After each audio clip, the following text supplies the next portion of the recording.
श्री आंजनेय अष्टोत्तर शतनाम स्तोत्रम। इस स्तोत्र के रचनाकार संत तुलसीदास जी है। हालांकि इसे श्री राम के परम भक्त और महावीर हनुमान जी के श्रद्धालु भक्तों द्वारा अधिक प्रचलित किया गया है।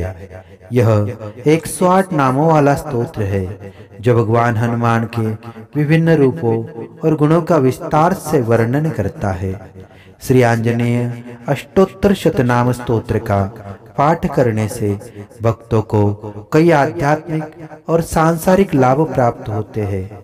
हनुमान जी के नामों का जाप शारीरिक और मानसिक बल को बढ़ाता है। यह व्यक्ति को साहस और संघर्ष की शक्ति प्रदान करता है, जिससे कठिनाइयों का सामना किया जा सकता है।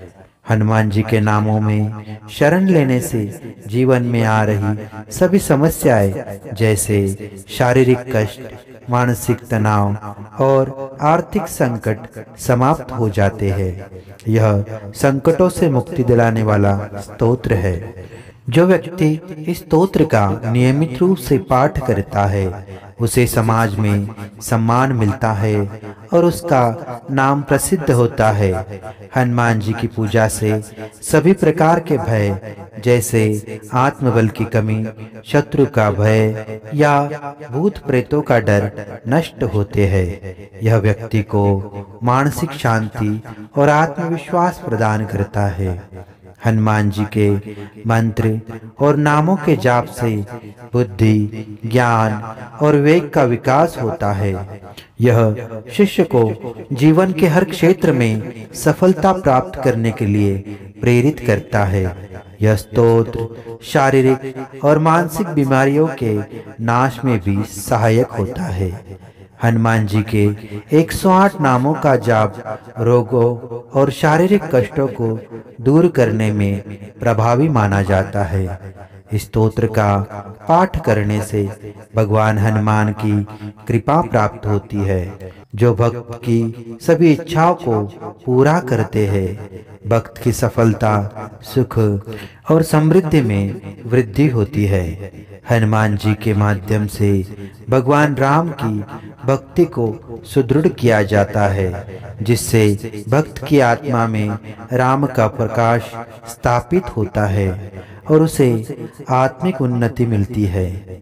इस प्रकार श्री आंजनेय अष्टोत्तर शतनाम स्तोत्रम न केवल हनुमान जी के दिव्य गुणों का गान करता है, बल्कि जीवन के हर क्षेत्र में समृद्धि, शक्ति और शांति की प्राप्ति के लिए एक अत्यंत प्रभावशाली साधना है।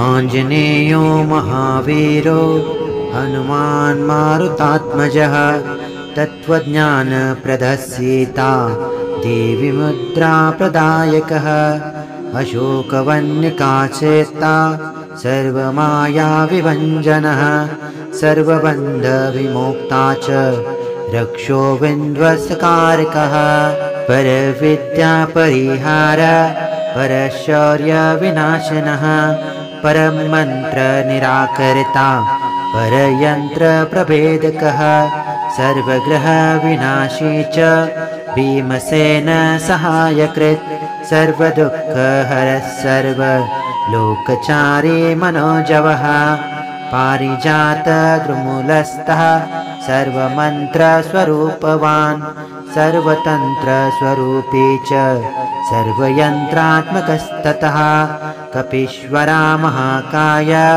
सर्वरोगहर प्रभु बलसिद्धिकरः सर्व विद्यासम्पत्प्रदायकः कपीसेनानायकश्च भविश्च चतुराननः कुमारब्रह्मचारीश्च रत्नकुण्डलदीप्तिमान् सञ्चलद्वालसन्नद्ध लम्बमानशिखोज्ज्वलः गन्धर्वविद्यातत्त्वज्ञो महाबलपराक्रमः कारागृह विमुक्ता च शृङ्खलाबन्धमोचकः सागरोत्तारकः प्राज्ञो रामदूत प्रतापवान् वानरः केसरी सूतः सीताशोकनिवारकः अञ्जनागर्भसम्भूतो बालार्कसदृशाननः विभीषणप्रियकरो दशग्रीवकुलान्तकः लक्ष्मणप्राणदाता च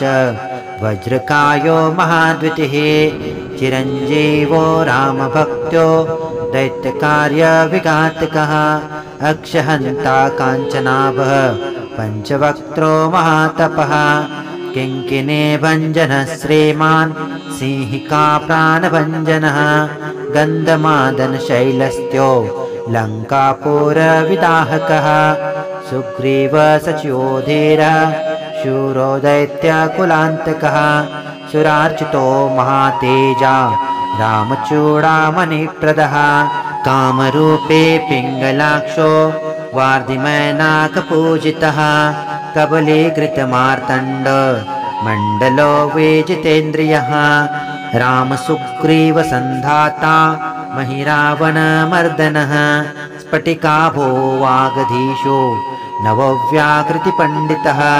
चतुर्बाहुर्दिनबन्धुर्महात्मा भक्तवत्सला सञ्जीवननगाहर्ता शुचिर्वाग्मी दृढव्रतः कालनेमे प्रमथनो हरिमर्कटमर्कटः दान्तः शान्तप्रसन्नात्मा शतकण्ठमदापृतः योगिरामकथालोलः सीतान्वेषन् पण्डितः वज्रदंष्ट्रो व्रजनखो रुद्रवीर्यसमुद्भवः इन्द्रजितप्रवितामो ब्रह्मास्त्रविनिवारकः पार्थोदजाग्रसंवासी शरपञ्जरभेदकः शतबाहुर्लोकपूज्यो जाम्बवन्तप्रीतिवर्धनः सीतासमेत श्रीराम पादसेवाधुरन्धरः इत्येवं श्रीहनुमतो नाम्नामष्टोत्तरं शतं यः पठेत् शृणुयान्नित्यं